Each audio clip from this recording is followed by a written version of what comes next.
Welcome back to my channel, Democracy Catastrophe. So, do you think democracy is dead here in 2025? I don't think so. You got two branches of government that's pretty much trying to keep Donald Trump at bay for becoming a dictator or monarch, or whatever you want to call him, from actually taking over the whole gambit and throwing everything under the executive branch. Pretty much using the Constitution as toilet paper, as we speak. So, how do you weaponize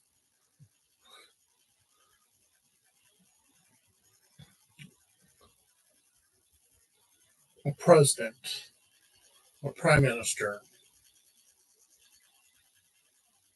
Easy. Just ignore everything that's in the Constitution. Ignore everything that has been in place. That's what you do. And you just throw in whatever you want and try to get whatever you want done for yourself. Trying to grossly enrich yourself and trying to get rid of your political enemies. That's what you do. So that's the truth. That's what he's been trying to do, and it's not looking good for him one way or the other. And basically, what happened with Doge is pretty much what he's been doing has been pretty much way unconstitutional. Because you got the Ways and Means Committees in the Congress that can actually look at each of the departments. And when they allocate funds, they look at the books, the ledgers of where the spending is going inside of their respective departments. But it seems like nobody wants to spend money. You put all that money that's in the coffers, in the treasury, and into the hands of the top 1/10%. That's what it is looking like, and that's what they're attempting to do. That's not an arguable fact. It is fact. With the way the things are going on with the big, beautiful budget, as Trump would put it, the senators are balking because they know in the midterms they're going to get slaughtered.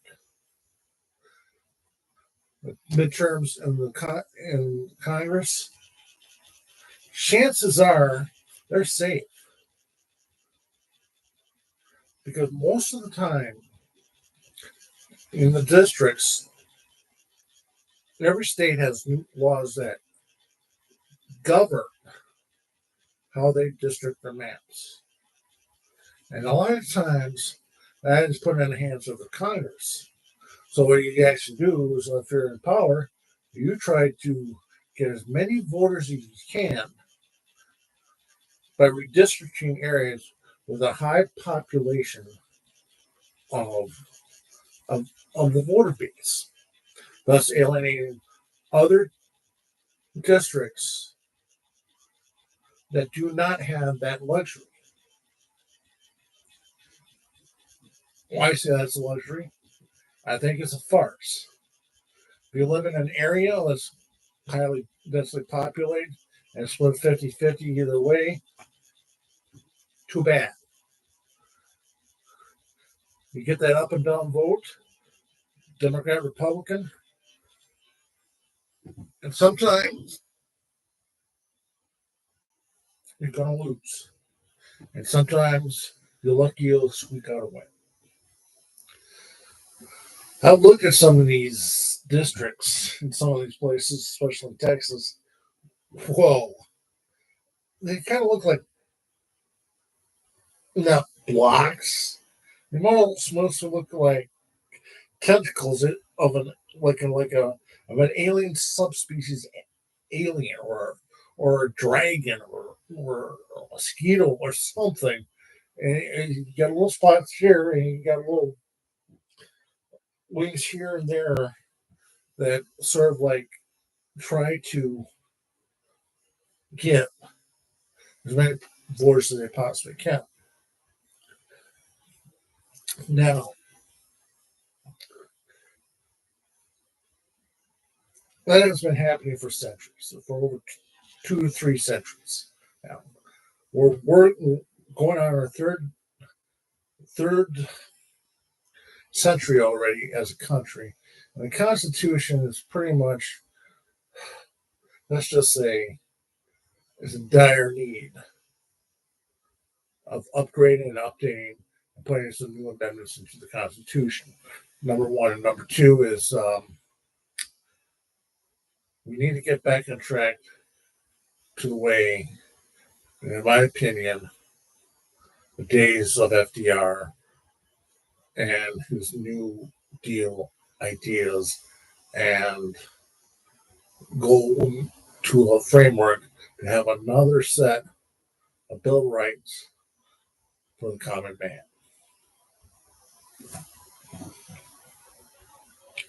That's where I stand. I don't know where you stand, but anything that is in the framework of the Constitution, and it seems like it's going to be reasonable to help each and every one of us, whether regardless if we're rich or poor, black or white, sick or healthy, we have got to be a nation that really strives to better interpret what we the people need. Well, many people in the elite think that's a threat to their wealth, and justly so, because greed is a disease that's has plagued America from the get go, and from the get go since 1621. I picked that.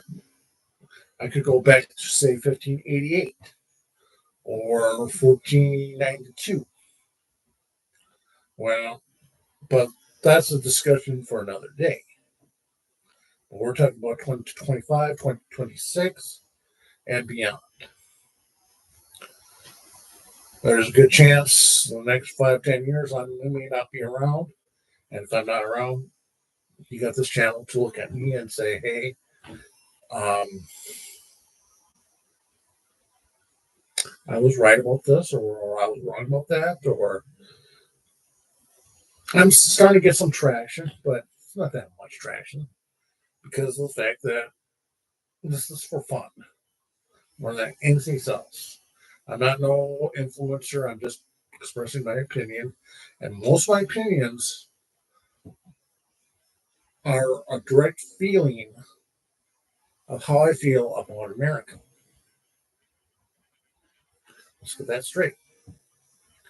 The more I do these, I for 3 years I've already been doing this, and the more I do these and get a little bit more practice, and I'm just trying to express myself, the more I realize everybody does their own editorial, their own take of the news of the day. Well, so do I, but this is just mostly about an editorial. And based upon the education that I was given about my civics that was given to me back in middle school on the public education, I am a big fan of public education because of the simple fact that it's taxpayer paid for. And after high school, you should have some level of competency to get yourself into an entry level job without really going to college. Let's face the facts. Everything is OJT and college is just a scam. Let's be honest. Those student loans, they're a joke. But it's a story for a different day. Let's talk about what is scaring the Republican Party. Now, to me, that's good news. To me,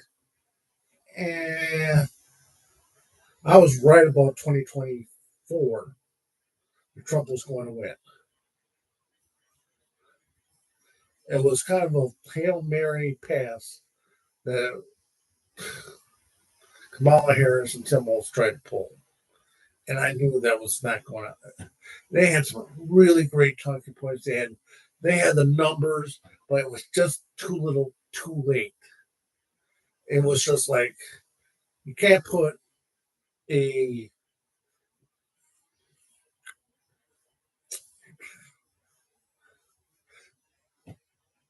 put a Bart Starr when you could have Tom Brady.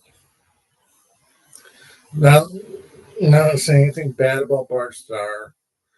He was the first Super Bowl quarterback to help win the Packers' first Super Bowl in 66, I believe it is. 66, 67 season. And as well as 68. And Tom Brady's Star's got 2 rings. Tom Brady's got like 5, 6 rings. He's got the belief to show. The thing is, when you withhold your vote from a two-party system, sometimes you've got to hold your nose. Sorry, guys, that's a fact. You go with what's best, and you pray and hope they make the right decisions on things that you know in your heart is wrong, but they're going to vote for it anyway or sign in anyway. That's just the way it is. And in a democracy, you got to take the good with the bad. That's the way our system works. It stinks. So, I'm going to talk about Karl Rove and his take. Now, he's a consultant. He's worked for George W. Bush. He helped steal the election in 2000 with Bush v. Gore, pushed it all the way to the Supreme Court with an actual winning 300 votes. Should have went to Al Gore, but Al Gore conceded. He could have fought it all the way till January 6th, 2000. But he didn't. He kind of realized that they needed to regroup and rethink because 8 years of Bill Clinton, people were fed up with him, but that's a story for another day. But Karl Rove is a very smart and shrewd kingmaker, so to speak.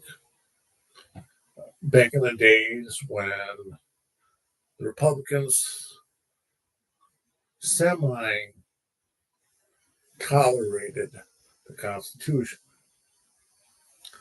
They didn't they pretended to like it, but under the veneer, they hated everything about it, but it kept the door shut, etc., etc.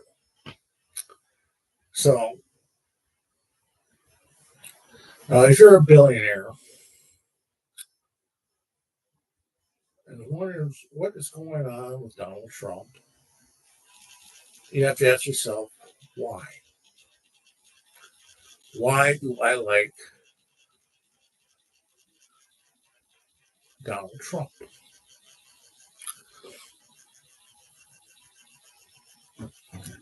When you keep people in the dark, I'm just leaving that. When you keep people in the dark, you'll have no understanding until it's too late. Too late. And now everybody that has voted for Trump is now apologizing and is getting buyer's remorse and wondering how they're ever going to get out of this mess. The thing is, when you're in this mess, 2026 November is a very fucking long time. So anything can happen between now and then. Trump is going to do as much damage as he possibly can until up to that point. He will throw in lawyers to get rid of as many voters off the rolls so the Republican Congress can win. That's the mindset of where Trump is at. He knows the policies are popular, but he needs to get his agenda through. But without his agenda going through, he's hired lawyers that do not even know what the fuck they're doing. And right now they're getting their asses handed to them, getting disbarred right and left. Thanks to him, most of them can't even flip a fucking burger at McDonald's now. That's how bad Trump is, and ruins the lives of these wannabe grifters who ended up getting trashed. He lays waste to everybody, even his own. He eats his own, and that's the problem.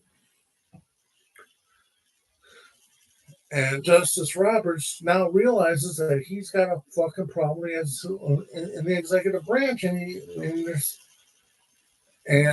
now Trump is threatening his territory, his turf. He's threatening Mike Johnson and whoever the Senate majority leader is in the Republican Party in the Senate. He's threatening them. If you don't push through, get my agenda across, there's going to be consequences. What are you going to do?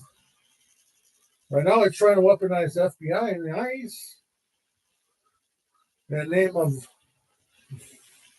national security, trying to get the news from not diluting all the bad news so he looks good.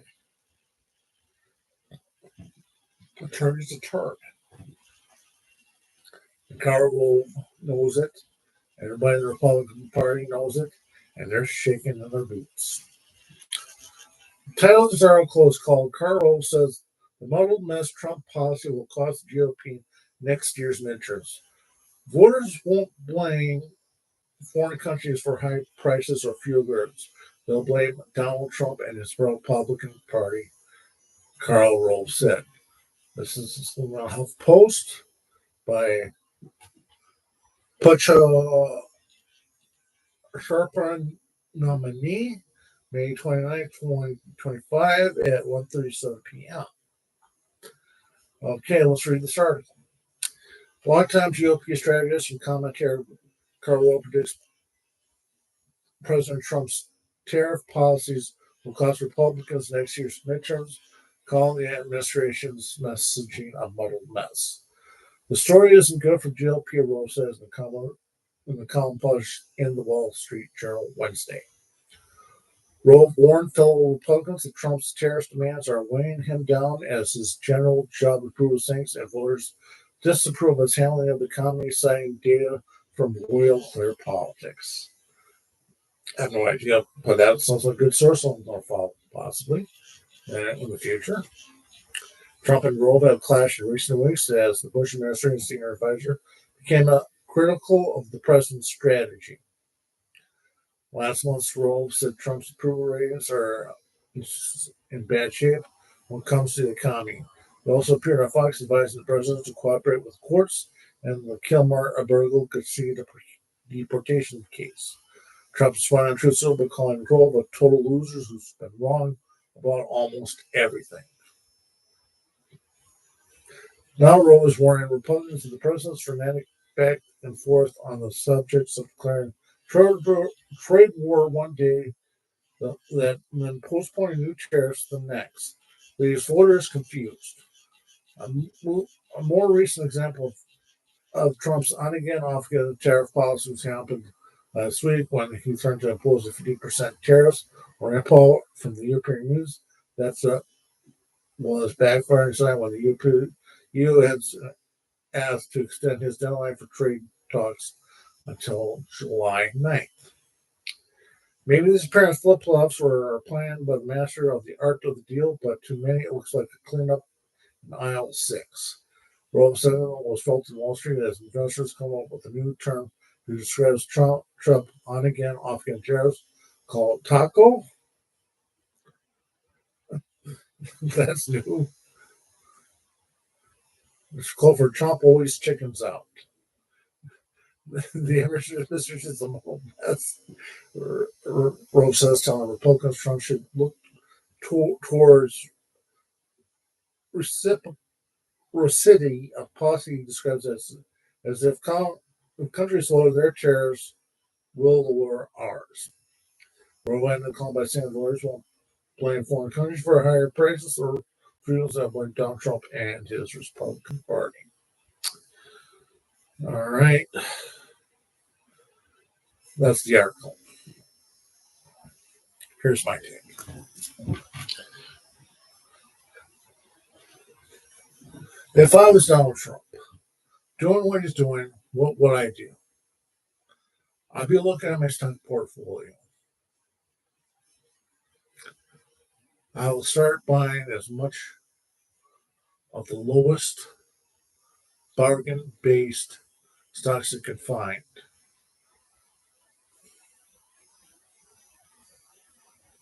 And I remove, when I announce the tariffs are going to be off, are going to be back on, once that stock price is high, I'll cash in. I think Trump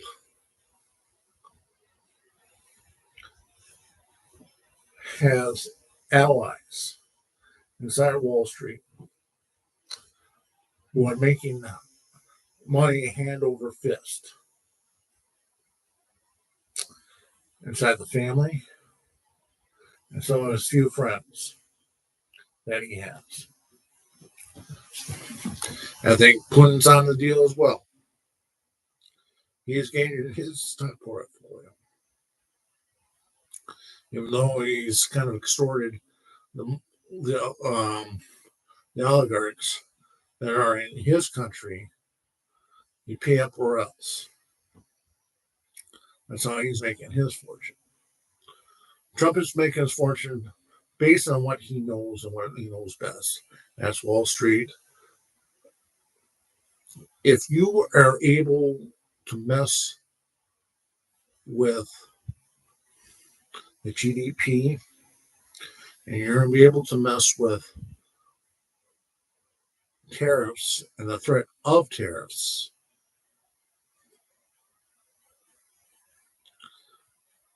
once you reach a certain point and this stock portfolio and he sells off and puts more money into other stocks, all he's doing is rolling his money over, and this is the biggest grift in the United States history, and we don't even know it, and we do know it, but we're afraid to ask the question, why? The thing is, he's been sued so many times. He's got to pay off those lawsuits that are out there. He's got an obligation to. He's possibly done them already. And or he's not going to pay, or he's not willing to pay. But I'm thinking, once Trump dies,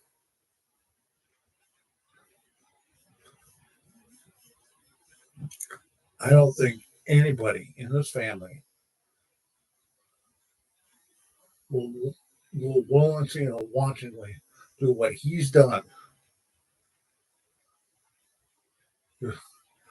either they're going to prison, which is a likely scenario for Eric and Donald Jr., maybe Ivanka and Kushner, Jared Kushner. There's a good chance they'll wind up behind bars. As long as he's alive, he's protecting them. And I'm thinking that's what he's trying to do. He's willing to protect them in spite of us. We put those laws in place so everybody was on the same level playing field. You win or lose, if you lose too bad.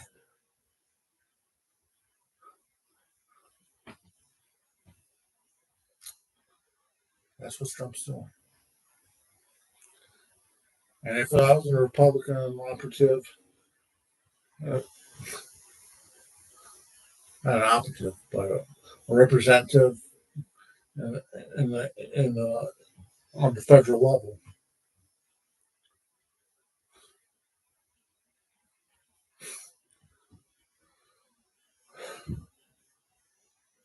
I'll start packing my bags.